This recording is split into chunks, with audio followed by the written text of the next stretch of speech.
Welcome to Suburban Warrior, the podcast that will impact, inspire, and empower you to transform your mindset and become the badass warrior that you are. I'm your host and fellow warrior, Chrissy Pfeiffer, former clinician and corporate marketing exec turned multi-passionate entrepreneur, performance and life coach, and mom to 4 not-so-little warriors. Each week, I will bring you honest conversations with inspiring guests to share their stories of resilience, optimism, success, and simple yet effective strategies so that you transform your thoughts and change your behavior to get the results you want in your life. You will be empowered to take action, warrior up, and believe in you. Let's do this.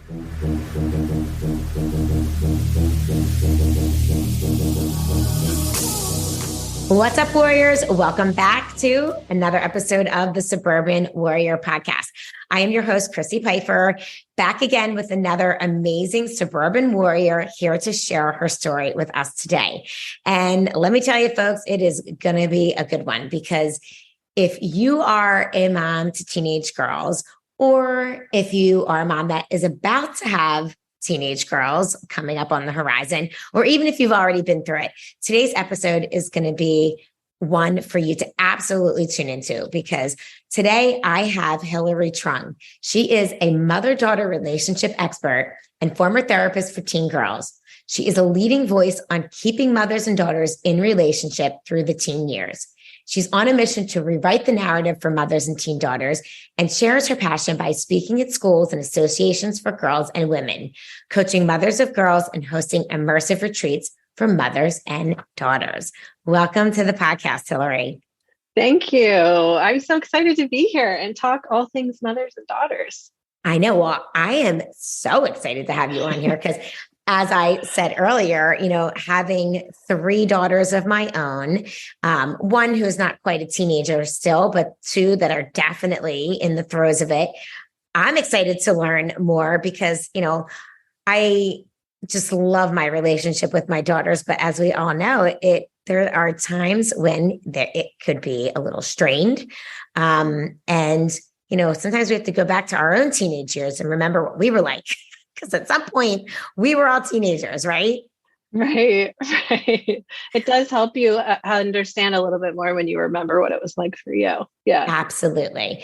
So why don't we start by just telling my listeners a little bit about yourself? Sure. So I am a mother. I have 2 children. My daughter is 8 and my son is 5. I'm a daughter. I have 2 sisters. So I've got lots of mother-daughter relationships going on. I am a former therapist for teen girls. And I did that work for 15 years here in the Philadelphia area. And through that work, seeing girls over and over, come into my office, they would insist on coming in alone. And their mom, who dutifully dropped them off, would have to wait in the waiting room. And I would find myself sitting there like, I want this mom in the room. I want her part of this conversation because I know she wants to know what's going on. How do I help my daughter, right? She was meeting with me for a reason because life was hard and she was having a hard time dealing with it. So I really saw my role as getting moms back in the room. But the problem was I never learned anything about the mother-daughter relationship in any of my training, in any school. And so I had to go find that information myself, because I just felt like we all accept that mothers and daughters are going to struggle, and especially during the teen years. And that didn't sit right with me. So I went in search of that information. And when I found it, I decided I'm starting with the moms. I'm empowering them with this information. I'm telling them about how they can stay close, that it's absolutely possible to stay close, and not even just through the teen years, but through all the stages in our relationship. Right. Exactly.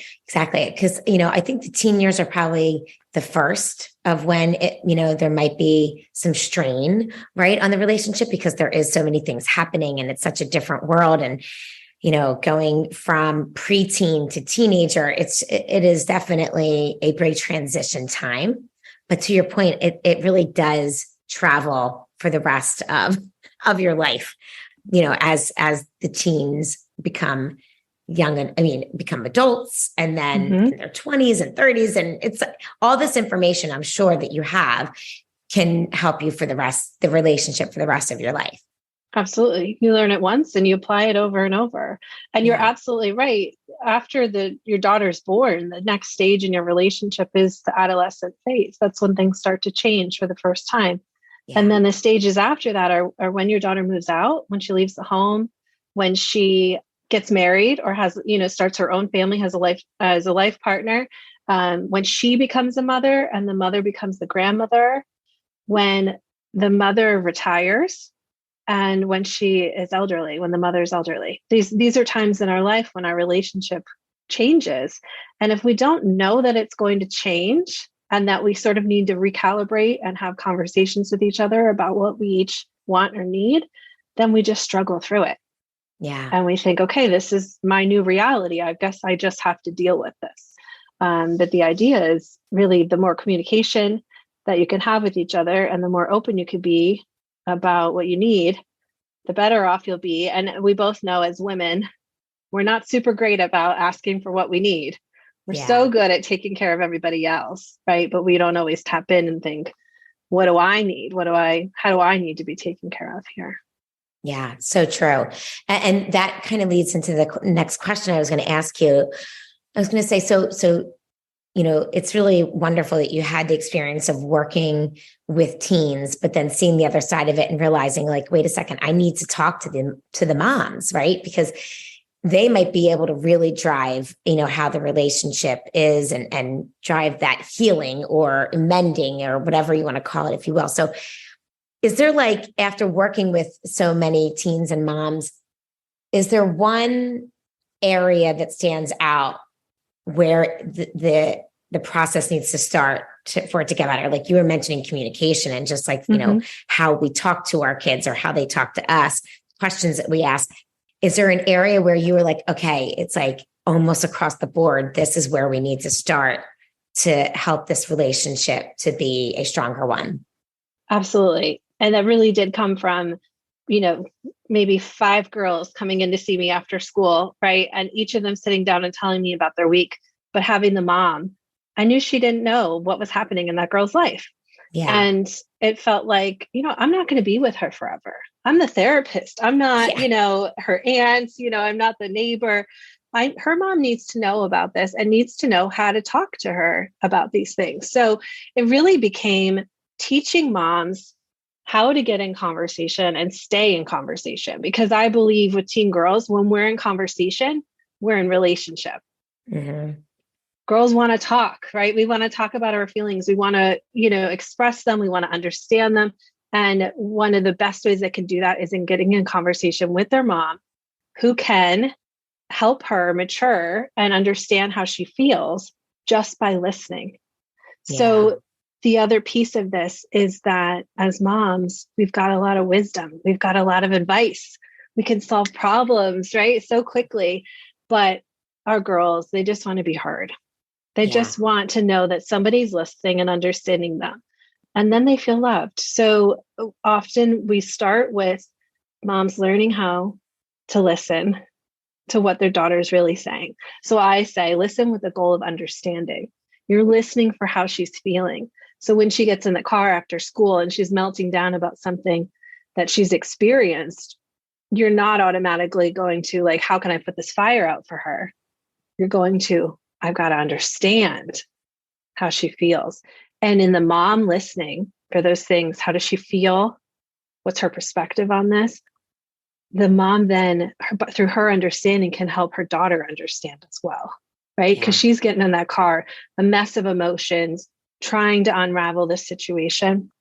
And for moms who have a really difficult time just listening and not giving advice, I ask them to think about, saying, do you want advice or do you just want me to listen? Yeah. So then they That's get really clear question. on what their daughter wants. Yeah. Yeah. And often girls will say, I just want you to listen. Don't say anything. Just listen. Right. Right. Because they just want to get it out. And then she might get it out and say, well, what do you think? Yeah. Right. And totally. So, and this would happen to me in my office. Right. But I'm trained as a listener. So I would sit and I would listen to the end. And then I would say, what do you want to do about it? And that would be my first question. Yeah. Right. I'd reflect how she felt. Wow. You feel so hurt. You're so angry. That really made you mad. Right. I would reflect how she feels. And so those are the things I teach moms sort of to respond like a therapist would. I was going to say, you're basically training, you're training us all as therapists, because I mean, these are all such, I mean, what's great is when you step back to really think about it, like it sounds so simple, right? Like these are all simple questions, but it's not innately how we want to handle the situation, right?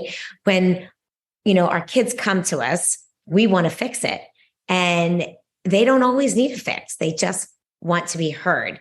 Or I'm sure the opposite of when they come and talk to us about something that is hurting them or bothering them or something happened, they're afraid of how we'll react because maybe it's something they shouldn't be doing, or they broke a rule, or whatever, add whatever, and they don't want to either get in trouble or be honest about what's happening. And the parents become more reactive than just listening and focusing on what they're actually upset about. They're focusing on something else, right? Exactly. Yeah, exactly. And then I could see that play out in my head, right? Then the kid's like, you never listen to me, trying to tell you something, right? And you have to hear them. If your kid is saying you don't listen because they don't feel heard. Yeah. Right. And you really have to pay attention to that. And that's going to protect the relationship. So then they will come to you and tell you those hard things that they know you don't want to hear. Yeah. Because they know you're not going to react. You're going to respond in a calm way that's going to help the situation. Yeah. And go ahead. No, you go. So, my daughter's 8. And so we have very different problems, but she comes home often, with issues with her friends and things that are happening. And I do the same thing. And sometimes I launch into like, well, maybe this friend is feeling this way. And, you could try this. And I have to sometimes take a step back and think like, no, I want her to solve this problem. Right. Yeah. So like, what do you want to do about it? And so I start that now, we're having those conversations. So she knows she can come to me. She'll feel heard. I might help her sort it out. But at the very least, she can just release it and move on and run off and have fun. Right. Yeah. And not be burdened by it anymore. Yeah. No, I think that's a really great point. And I think just listening and then asking the question, what do you want to do about it, is really powerful, because it does put the power into their hands. Right.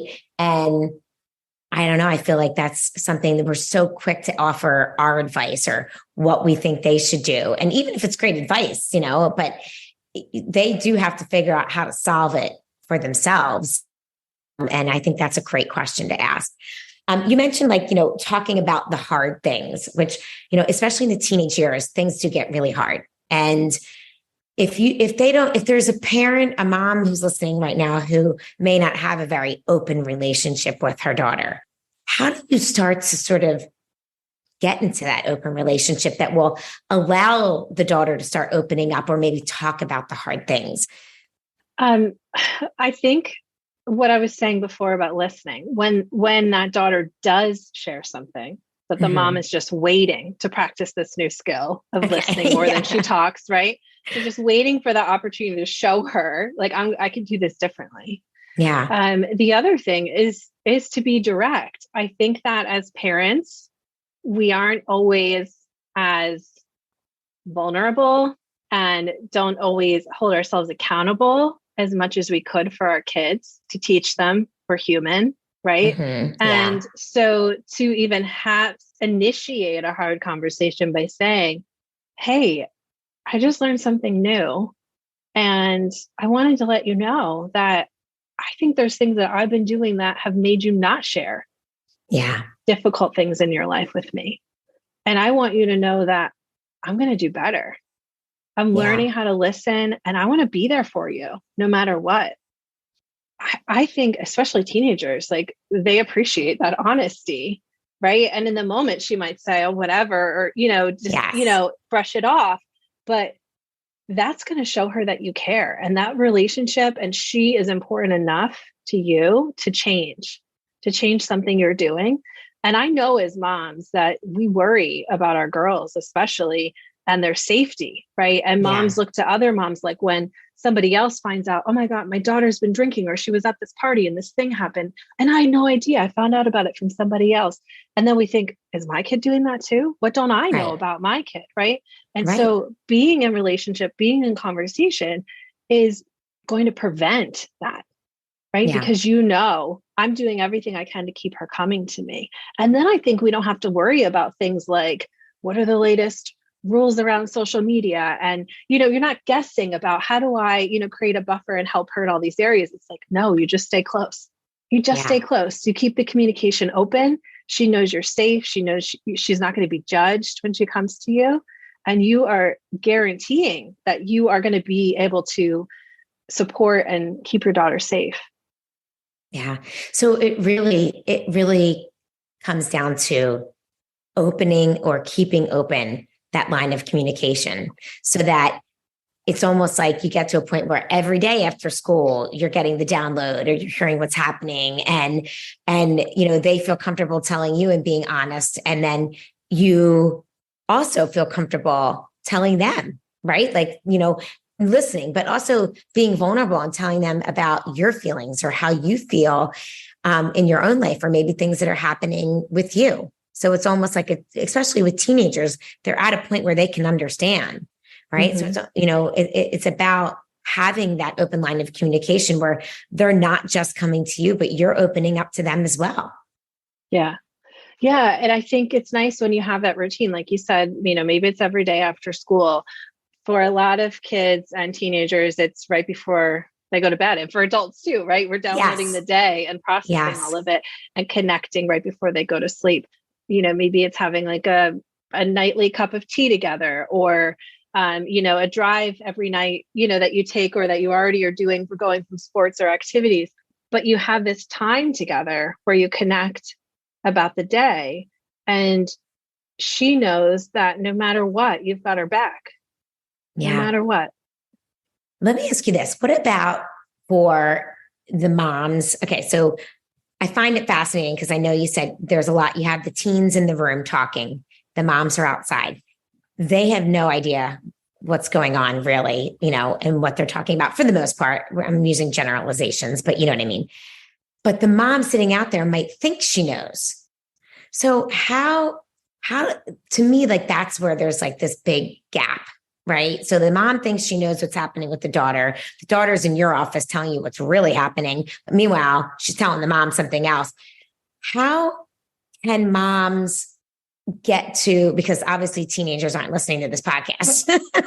So the moms are. So how do we help the moms who might be struggling in relationship with their daughters, but think that they know what's happening? How can they maybe talk to their teens to maybe find out what's really happening? If you know what I mean. Yeah.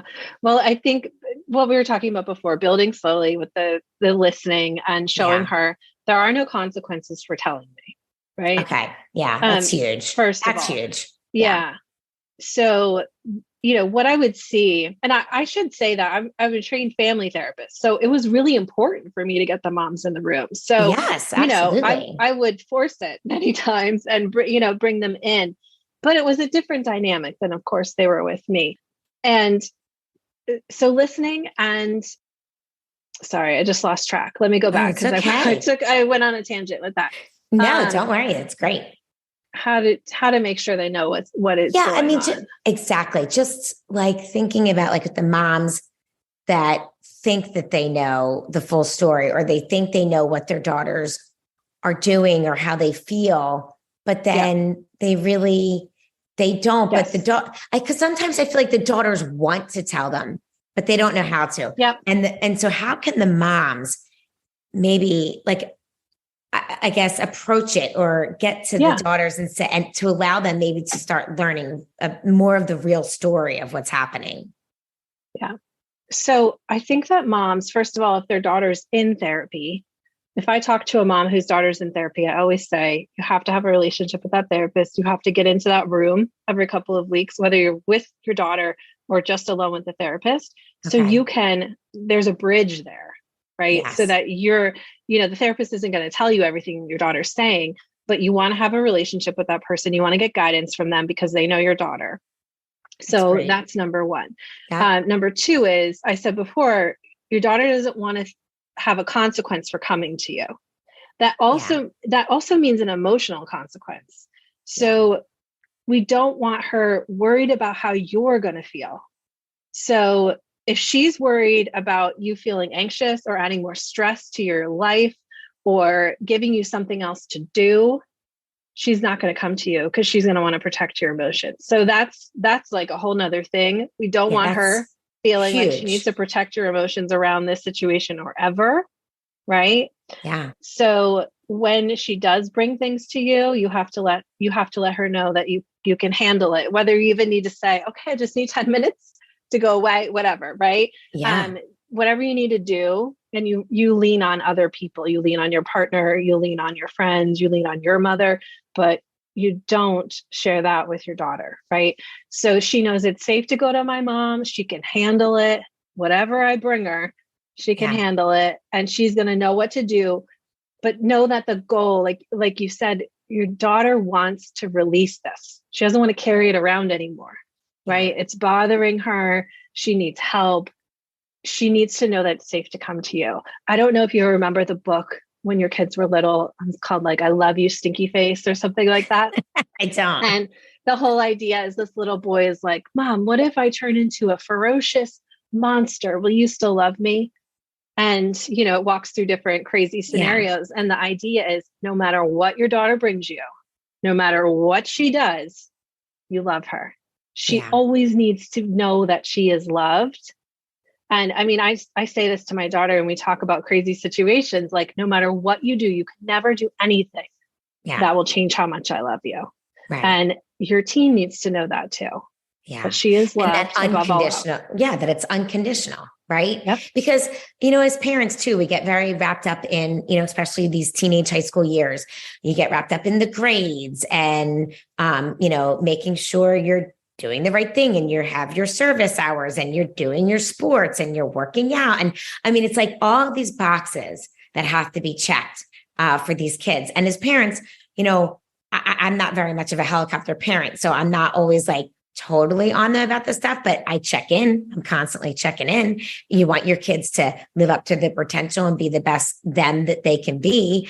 But it's hard because I feel like when they're little, you're smushing them and you're hugging them and then they get to be these teenagers and then it becomes more like, okay, did you do this? Did you get that done? Okay. And you forget that you still need all that smushing and they need to know that whatever they're doing, they are loved unconditionally. Right. No matter what grade they got on that test, no matter what team they made, it doesn't matter. And I feel like, right. And I don't know, I could be wrong, but I feel like as parents, we're so much better at doing that when they're little because you're talking about all this smushy stuff in a way. And you're the day to day as a teenager is a little bit different than it is when they're little kids, So I think we have to be reminded to go there with them. Yeah, Chrissy, I think we could talk about so many different pieces of this. Absolutely. Is also as teenagers, parenting teens, we're sort of told like you're supposed to step back. You're supposed to let them do more. You're supposed to, they're supposed to have this independence, but not within the relationship. Exactly. Right? So it gets really complicated to understand, well, how do I keep them close while letting them have some freedom? Right. Yeah. But yes, absolutely. We want to make sure that they know how loved they are and that nothing will ever change that. And I think as parents, like I would see this as a therapist, parents coming in and like, she's failing 2 of her classes. She's not handing in her homework. And those are all symptoms of something else that's going on. Right. Yeah. It's like I think now, especially since COVID, we're all so aware of mental health and how important it is to take care of and to be in tune with our kids and their mental health. And for me as a therapist, those grades are telling me something else is going on, or we haven't gotten to what the actual problem is that we need to solve. And the way you're talking right now as a parent is probably adding to this issue, right? Yes. Of like shaming her for these grades rather than be like, what's going on? Like, why are you failing in math? Do you not like it? Do you have a problem with the teacher? Is it, other kids in the class? Like, what is it that's happening? Rather than, but like, that's the only data we get about our kids, right? Is like their grades. Like, let's take a step back. When we have a really good relationship, we can get a better sense of how they're doing and know who they are and what's important to them. Maybe math isn't that important, right? Yeah. So that part is really important. And I think as a parent, sometimes hard to swallow when we think it's supposed to go, in a certain way. And I like chuckled a little bit when you said, maybe math's not that important, because it is. That's our issue as parents, right? Like, we are taught right now in today's society, like, I mean, I know my parents weren't like trucking my grades as much. I mean, yes, it was just different. It was a different day, right? But now it's like, oh my gosh, math is so important and English is so, and you have to do this and you have to have that. And as parents, we get so wrapped up in that versus, well, what are you good at? What are you strong at? And where do you excel? And what do you enjoy doing? And like maybe having those conversations, because maybe the B in math is okay because they're getting an A+ in literature. I mean, I'm just making stuff up, but you know what I mean? Like really focusing on our kids' strengths and what makes them, where their passions lie and where their true gifts may be, versus just trying to check a box. Yeah. I mean, it's a huge problem when we are trying to check those boxes, because our kids are not going to fit into them neatly. They're just not. And when we can accept who they are and love them for who they are and help them find themselves, they'll be much better off and they're going to have a better relationship with us. Yeah. And I think that's probably why the teenage years are so hard, because we have to, as parents, start realizing that it isn't about checking the boxes anymore. And it's truly about developing this relationship and discovering who this human being is that you've raised to adolescence. And now what? Because they truly do start to become their own person. And I think that's part of the struggle. Yeah, absolutely. And, the teen years is that time when they're trying to find themselves. Who am I? Based on their relationships with friends and as a student and as a son or a daughter. And parents can have a really big part in that. And girls, it's been found that girls find themselves through their relationship with their mother. Their mom teaches them how to be a woman in the world. Do they like what they see when they look at their mom? Yeah. Right. Yeah, that's so true. So if there was one piece of advice, having all this experience that you have with teenage girls and their moms, if there was one piece of advice that you could tell us to moms, what would it be? I mean, I know you probably said it already, but I'm just curious if there's. Yeah. I mean, there's so many things that come to mind, but listen more than you talk, for sure. Okay. Because in the listening, your daughter's going to feel heard and loved, but you're also going to learn about your daughter. You're going to be surprised what you hear. You're going to be shocked that I can't believe she knew that, or she put that together, or what great advice she has. Yeah. Or what a great solution, right? Listen to her, because that's how you get to know her. And that's how the two of you can connect. I can guarantee it. When she feels heard, she's going to be closer to you. Yeah, absolutely. I think that's amazing advice. I'm going to work on it more. I'm going to just zip it and try to listen as much as I can, and see how this goes. And I love all of the questions and advice that you gave us. I think it's just, again, simple, but really important things that we can do to just strengthen our relationship with these beautiful, wonderful women that we are helping to bring up in the world, right? Yes. Yes. Such an important job. Yeah. It really is. Well, Hilary, thank you so much for being on the podcast today. It's so much fun talking to you. I really learned a lot. I'm sure my listeners did as well. I know that your website is Hilary, it's with one L. We'll have it all linked in the show notes, HilaryMay.com. And you're also Hilary May on Instagram and Facebook, right? Yeah. Hilary May Co. Yep. Hilary May Co. Okay, great. On socials. Yeah. On socials. Yeah. And guys, we'll make sure that we have everything linked in the show notes for you so you can find Hilary. And I encourage you to check her out on social, give her a follow, because she certainly has amazing advice for all of us moms out there. Thank you. Thanks for having me, Christy. This is great. Yeah, absolutely. Well, guys, thank you so much for listening. I'll be back next week with another amazing suburban warrior here to share her story. So be sure to like and follow this podcast, and we will see you again next week.